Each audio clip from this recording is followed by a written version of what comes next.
Hello everybody, welcome back to another video, and this time we're doing a Bedwars strategy video. If you don't know what Bedwars is, just a quick summary.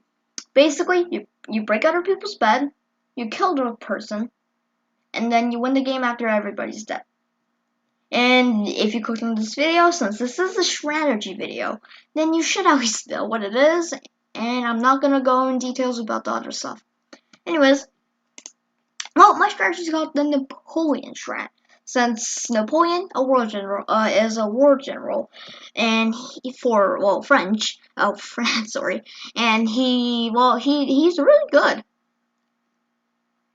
and his strategies rely on deception and speed. So, that means that's what my strategy is gonna be usually about. As for right now, I'm not gonna tell you the exact every single step of the strategy, since this is like my second recording, and the first recording when I tried to explain it, it took me longer than it took me longer than like 20 minutes. So I'm gonna shorten it and just tell you the summary. Well, first of all, the step one is to rush your enemy. You have to be the one to rush your enemy, aka the team next to you. Oh, P.S. I forgot to say, this strategy is for the game mode solo. Meaning, unless it's the game mode solo, it's probably not gonna work. But anyways, let's continue on. So you have to rush the team next to you. Since it's solo and you have a higher win rate, around 50%, since you don't know what your enemy is gonna do. They might decide to buy a better weapon, they might decide to defend their bed. And by watching them, you could predict what they're saving for next. And even if your prediction is wrong, at least they're building up experience. So after you predict what they're getting, then you choose the right timing to rush them. You have to choose when they're still saving or they're shopping, and you gotta predict everything. And rush your enemy like that. Rush your enemy by getting 24 blocks. That's the best amount if you wanna. I meant 24 iron. So then you could start predicting, because that's what I usually do. So then I'm starting to save up, and that's the right amount to get a stone sword or get blocks. So then you could try and test your enemy a little, just in case they try and rush you and you have to counter it somehow by simply getting a stone sword. Or you could rush them and that surprises them, since usually nobody tries to scout when they're at their base. They usually just sit in their generator and it's alright, I'm gonna eat tacos for lunch today. So none of them would ever think about it. Anyways, to put it in the simplest way possible, or oversimplified way, attack your enemy, end your enemy really quickly, under a minute. Simple.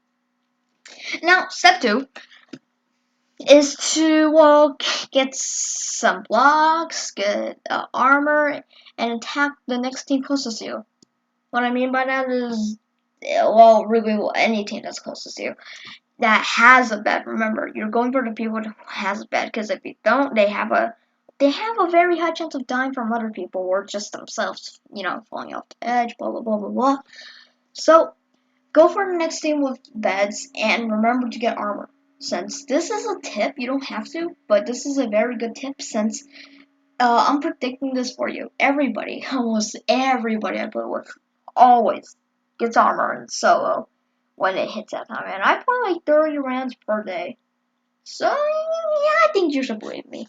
And now let's continue. So after that, you destroy that team, since you already predicted what they're getting. And you can simply end them. And keyword, you gotta, sorry, not keyword. Tip. Here's a very important tip. And a thing you gotta watch out. You have to end them in under 2 minutes. Meaning you have to kill 2 teams in at least 2 minutes. Whereas your strategy is you're not going for speed now. You're just wasting time. And so yeah. So an oversimplified version of it would be kill another team in less than a minute. The faster you do, the better, since more people will be surprised, and it works a lot well. And there's some people that use this stuff like starts rushing you and stuff, which I'm still finding a way to counter efficiently because I can counter it, just barely though. So that's a hard one. Anyways, let's go on step 3. Well, and well, a summary is you start going to mid since predicting one step ahead of everybody.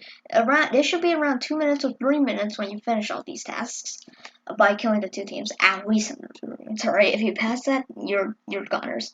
So you're supposed to go to mid if you fail the step 1 and step 2, or you could just go to mid after you finish them and start collecting the M's. Since emeralds, let me just be the first one to tell you that emeralds is literally godly. You could just skip like 20 swords. You could skip like diamond sword, whatever sword, and immediately get an emerald sword if you get enough. So you could skip a lot of things. You could become the most powerful person. You could like 1v2 or 3, no matter your skill level, when you get enough emeralds. So basically, what I want to say is, after you go and collect all 4 generators or 5s, depending on the map, you start getting. Well, you have 12. If you took too long, then you have 12. But if you did it pretty quickly, then when you go there, you either have 8 or 12 emeralds on it. Meaning when you take them back, you gotta choose what you buy. Well, my suggestion is, since this video is gonna be up for a long time and we don't know what update's gonna come, but I know what's gonna be kept in the update for sure is, well, armor and a diamond sword. So what I suggest is either getting diamond sword. If you have 8, I suggest getting diamond sword and pearls. Ender pearls / teleport pearls that's what they call it. But so yeah, and that will cost you 8 emeralds to get 2 pearls and 1 diamond sword, or all your money or / emeralds for diamond armor. It's personally all your choice. I personally get a crossbow since I'm pretty good at bowing. I could hit people halfway across the map and stuff, so like bowing is kind of my thing, so I usually get it or get a diamond sword, of course. And well, anyways, let's move on to step 4 since well. Let me oversimplify step 3 first. Go to mid, get emeralds, and buy what you want. Now let's go on step 4. Well, since people are playing defensive, that means there are still people rushing though. So yeah, at least a few teams are dead, right? And since we already killed 2, and there's at least like 2 teams that already died, that means I only gotta kill 3 more teams. And since we already got the emerald wall advantage, then we could just kill whoever we want. No threats. So what I suggest is just go. Of course, if you're going for armor, like diamond armor, remember to get iron armor, so you gotta waste some time. But then again, after you're done with getting all your emerald stuff, then you could just go and kill a few teams. Kill until you lose. Until you die. That's what I meant, sorry. And if you're lucky enough, they're all dead. If you're not, well, then you're gonna die. But at that time, the emerald should be refreshing. You could go back and get some more.